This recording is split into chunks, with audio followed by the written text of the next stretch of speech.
ice cream truck or a snow cone truck or what is it? And Yeah. I mean, he wrote up any consumable food or beverage.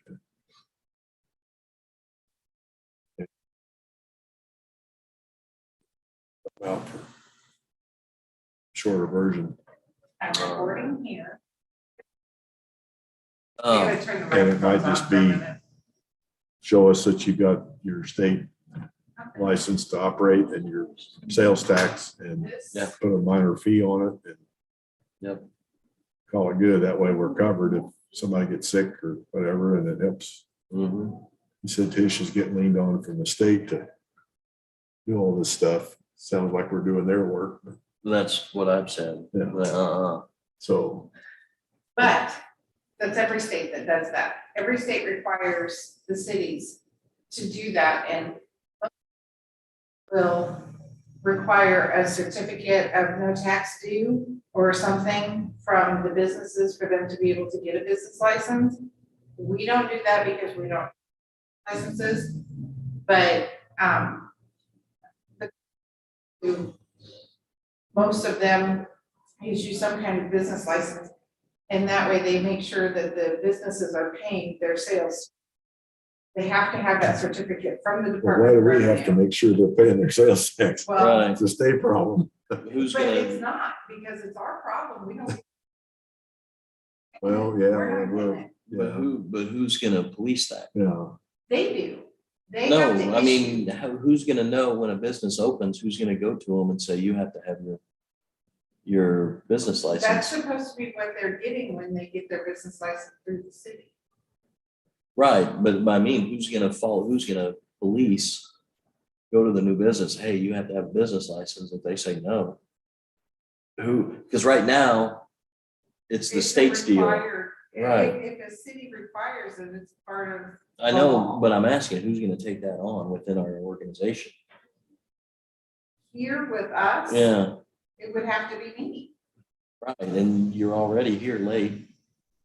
I know, I'm just saying, That's what I'm getting the- at the is, first time would be rough, the first year or so. But then as a new business comes in, they would have to have some kind of a life safety certificate or something, you know, they would be a requirement for this, from the city, that they would get their license. the state doesn't require that yet. They just want us to do it.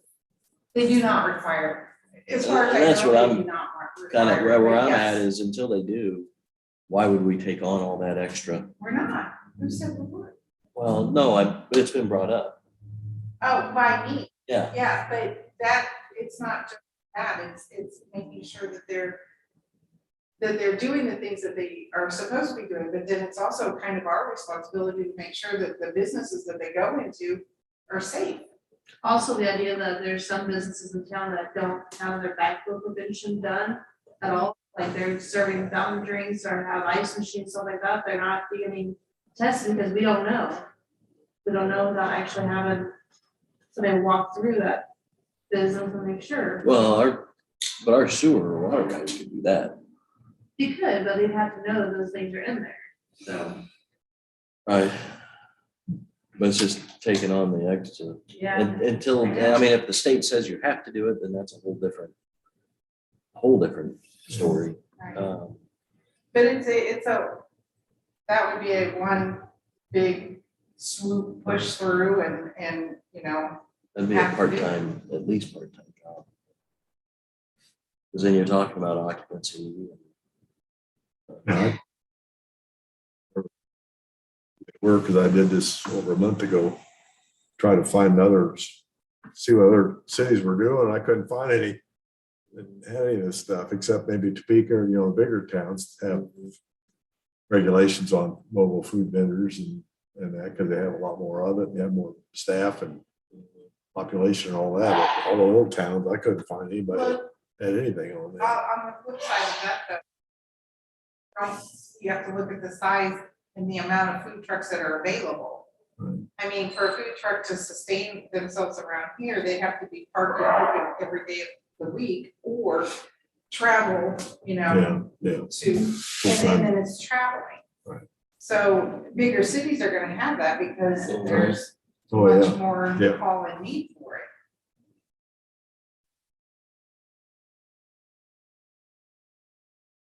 I don't know. There's, the biggest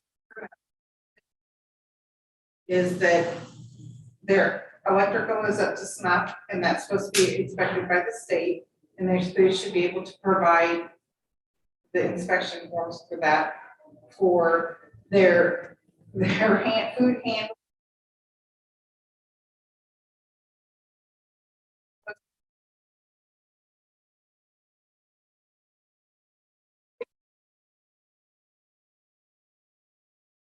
We're not concerned about that, we're not concerned about, Well, I'm like what Mike's was trying to say. I think what Mike was trying to say is that the state's got all those requirements, but whose job is it to police? To make sure they're heated their food to 160 degrees, and I mean, we don't have. that's Us people or the that- state. my well, then- brother-in-law goes. And I'm all in favor of having them send their documentation into us that Mhm. shows they've got their tax ID or whatever it is. But we're for the not, we're sales not going taxes to and- each one. We're And just that they've making, got sure- their state yeah, issued paperwork. I'm all in favor of that, but we're not gonna go inspect Yeah. or anything. right. Yeah. Because if they don't have it, then they don't, Yeah, and we can still issue But if we. a permit or if something. we Require them to give us those, Right, and yeah. for us to make copies of it, Yeah. then if half the town gets sick from salmonella. Right, yeah, I agree with all that. Then we're covered, Yeah, we've that's done what our Andy due told me, yeah. diligence. that's the worst thing that can happen is Yeah. a bunch of people getting sick. yeah. I was trying to also find out from the state what they consider a food truck. Is a snow cone truck a food truck? I guess it is. Well. I was trying to find it out. I went to, Schwann's I is- found a checklist for mobile food unit licensing guide, and they have all these other places to go to try to read about it. Yeah. Well, in ice cream truck, if everything is